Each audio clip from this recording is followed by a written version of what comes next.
On this episode of the Carolina Sports Guy, gonna dive in, folks, this Panthers Texans Week 3 matchup and look at 3 things that I hated in this game, even though we won. Before we get into today's video, make sure you subscribe. It doesn't cost anything. Pound that like button. Hit that bell notification to be notified of future videos like this on the Panthers, Carolina Hurricanes, Charlotte Hornets, major college sports from both North and South Carolina. And by all means, folks, leave me some comments. I love the dialogue. And in case you haven't had a chance to check it out, go to my entertainment channel where I talk about food reviews, TV shows, music, just about life in general. It's That Carolina Guy. I'd appreciate some views on that channel, folks. It's just a fun channel, kind of get away for some of the anxiety of watching these Panther games and staying up late at night and kind of following all these other sports. All right, folks, it's in the books. The Panthers win this game against the Texans, and it's kind of like I said in another video, kind of feels like a loss, and I think it's because you coming in on Thursday night, it's kind of hard on the road, short preparation, you got 3 games, and start having players drop like flies, you have injuries. These Thursday night games are hard on players. I'm glad we got it out of the way. Number one, we never do well against rookie quarterbacks at start. It's always been in the Panthers' main objective. Number 2, we don't do well in prime time. We normally drop those games, so we're good to win. Number 3, to win a number of injuries and the people that got hurt. I think, looking at some of the numbers and the score, we really did better than I thought. I predicted a 24-14 win, and we won 24-9. And I do kind of think it was the kind of game we needed, though, because some of the people thought we were unbeatable or just, a couple of offensive linemen away from being a great team. We got to temper those expectations because depth is key. Players getting hurt. Just anything can happen, and it could change your season quickly. All right, the first thing I'm going to get into that I hated, it's not going to be playing around with this, folks. It's the number one glaring weakness on this team, the offensive line's depth. We don't have any depth. I know Deontay Brown and Michael Jordan are not, they're being inactive for these games. We're really playing it razor thin in case they do get hurt. But, man, one of the biggest concerns I got for the teams, players, they're allowing too much pressure on Sam Darnold, especially in this game. Darnold had a couple of strip sack fumbles that were recovered. Can't blame him. He's getting beaten, banged up. He's getting sacked. And I told you he'd get sacked in this game, and he sure was. They're not giving him even as much time he's had against the Saints to pass the ball. He's hanging in that pocket and playing well, but he's got to survive the season. The offensive line has got to do better. I've even seen Taylor Moton mess up on a couple of plays.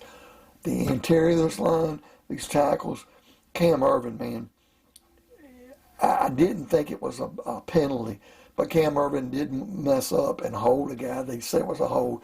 But Sam Darnold had a nice 33-yard run that would have put us in a great scoring chance, and it was negated because of Cam Ervin. But, man, this offensive line has got to come together because we're going to play some better teams. When we play Tampa Bay, we play Buffalo. As the season progresses in Miami's defense, some of these other squads, even looking at Dallas this upcoming week, a week from Sunday, it's going to be tough. Our offensive line has got to do a better job. All right, number 2 thing, defensive line lining up in the neutral zone. It happened way too many times. I'm not so sure they did every time, but this is a mistake that once it happens one time, maybe 2, shouldn't happen again. It happened 4 and 5 times a night. It is totally uncalled for. And it wasn't just on one guy. I know Brian Burns was called a couple of times. Bravion Roy got called on a crucial 3rd down play, I believe. It's got to stop. But it allowed the Texans to extend their drives and not get off the field, and it really kind of made the game closer than what it should have been at the time. And number 3, folks, the one thing I hated in this game more than anything, the refs. Now, I'm not saying they cheated, but, man, sorry, folks. I saw a couple of times pass interference was called, and the ball was way over the guy's head. There's no way it was pass interference. The D-line lining up all sides. I didn't see it every time. Sure, a couple of times every time. Now, I do think a couple of times we got away with the clock running out. Sam Darnold snapped the ball right when it went to 0. It seemed like a split second after. We were fortunate enough there. But I saw some terrible spots on some critical 3rd down and shorts. A 4th down play. that second drive where we didn't get any points because we went for it on fourth down, like inside the 6 or 7, and we couldn't muster a first. Going back to looking like we can't move the ball inside the red zone or inside the goal line, inside the 5. We can't run the ball. But the refs spotting of some of these balls, some of these calls, some of the penalties they gave us were ridiculous. It did stall that second drive in the red zone in the first half.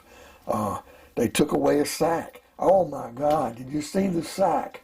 And I'm not sure whose sack it would have been. If it was Hassan Reddick's, if it was Shaq Thompson, if it was Brian Burns.